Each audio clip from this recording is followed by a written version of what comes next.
So Rich Paul says that LeBron's road to a championship was as hard as, if not harder, than Michael Jordan's. It's got to be the dumbest thing I've ever heard in my life. You know what the problem is in today's sports is that we give voices to people that clearly don't know about the sport in mainstream media. Why are we taking quotes and comments from Rich Paul, the biggest LeBron flunky on the planet? I mean, come on, he's LeBron's wingman. He's all of like 4'2", riding on LeBron's coattails. Of course he's going to say LeBron had a hard road. We all know that's not true because we all have two eyes and we've all watched this from beginning to end. How do you see? I respect the LeBron when he was in Cleveland the first time around because he was with a group of players that were good. They all came from respective places and they were solid role players. The Eric Snows, the Larry Hughes, Anton Jameson. Like they had Ilgauskas. They had some decent players, and LeBron maximized that team. Like, I was surprised he took them to the finals and got his behind kicked by the Spurs, but it was so respectable that he did that with that group. Not to say that they were bad players or anything like that. It's just not a team that you would expect would compete for a championship. But after that time, LeBron gave up. He literally gave up. How did he give up, you might ask?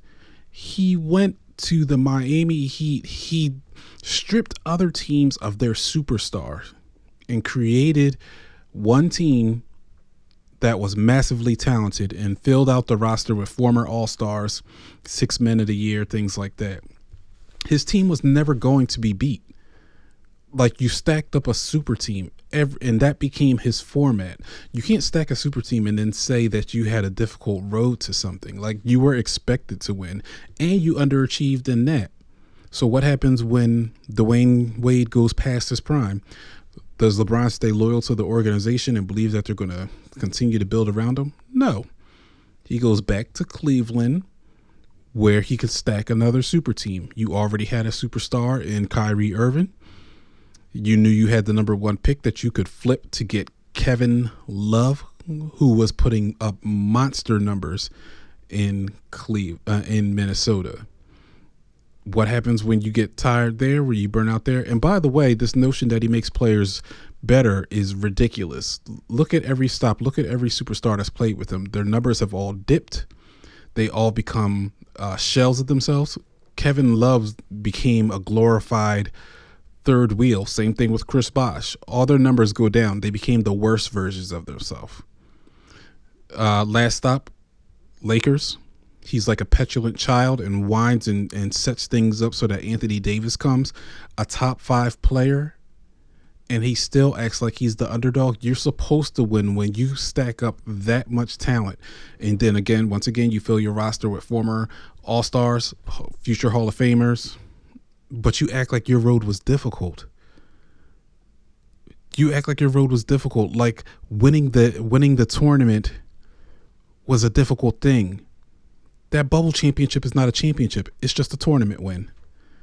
You were staying on a resort with your meals taken care of. All you had to do was go to play basketball and go to bed. Oh my God, that was so difficult. Like, really, like, you weren't on the road traveling. You weren't having any back-to-backs.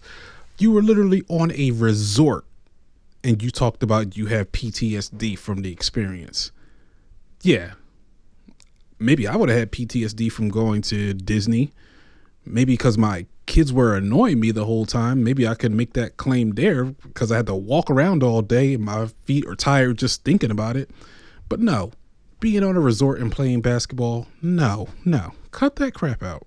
And that's the problem with society is we keep on giving too much air to these little wine babies that think that they've accomplished something in life when they took every shortcut imaginable.